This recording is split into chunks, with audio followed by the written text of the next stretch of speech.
नमस्ते।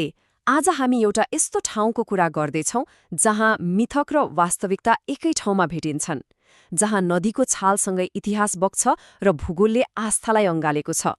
ल सुरु गरौँ इन्द्रेश्वर मन्दिरको यो अद्भुत कथा। अब सोच्नुस् त, एउटा हजारौं वर्ष पुरानो मन्दिर अनि त्यसको सबैभन्दा पवित्र कुरा एउटा सामान्य ढुङ्गा किन होला? हो, यही सामान्य देखिने प्रश्नले हामीलाई एउटा असाधारण कथाको गहिराईमा लैजान्छ।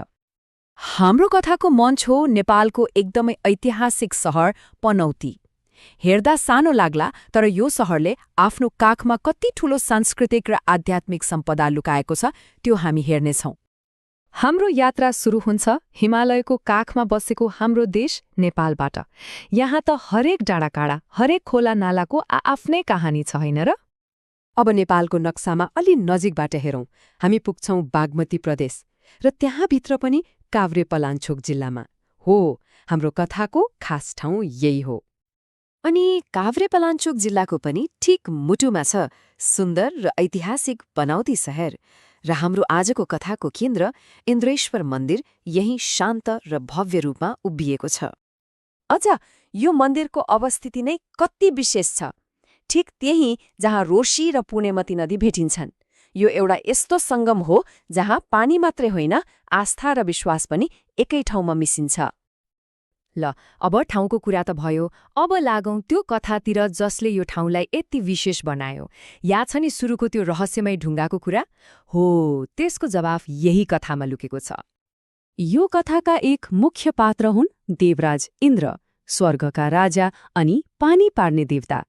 शक्ति त कति हो कति, तर एउटा मानवीय कमजोरीले गर्दा सिङ्गो कथा नै जन्मियो।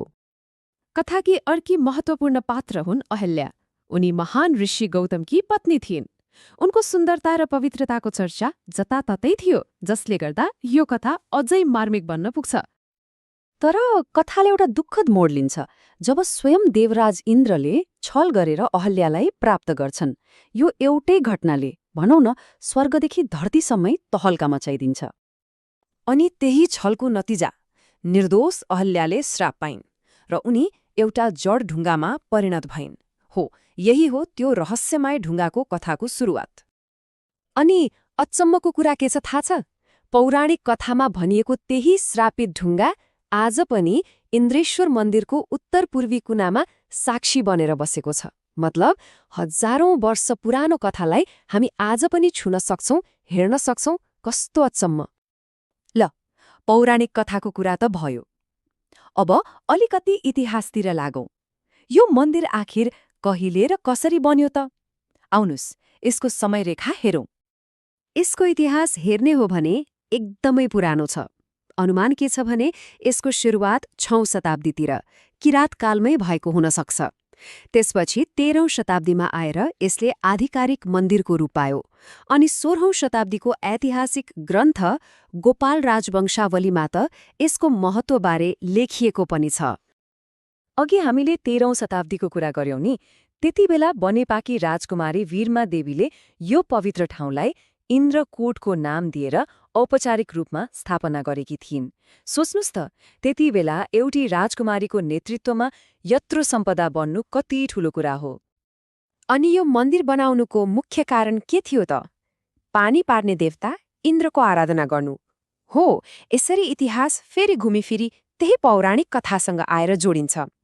कथा र वास्तविकता कसरी एकअर्कामा बेरिएका छन्? त्यसैले अब हामी के भन्न सक्छौं भने इन्द्रेश्वर मन्दिर एउटा इँटा र काठको संरचना मात्रै होइन। यो त भूगोल, कथा र इतिहासको एउटा पवित्र सङ्गम हो। एउटा त्रिवेणी नै भनौँ न।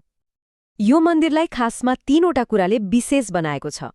1. यसको भूगोल, 2टा पवित्र नदीको सङ्गम, 2. यसको पौराणिक कथा इन्द्र र अहल्याको त्यो कालजयी कहानी, अनि 3. यसको 100औं वर्ष लामो जीवन्त इतिहास।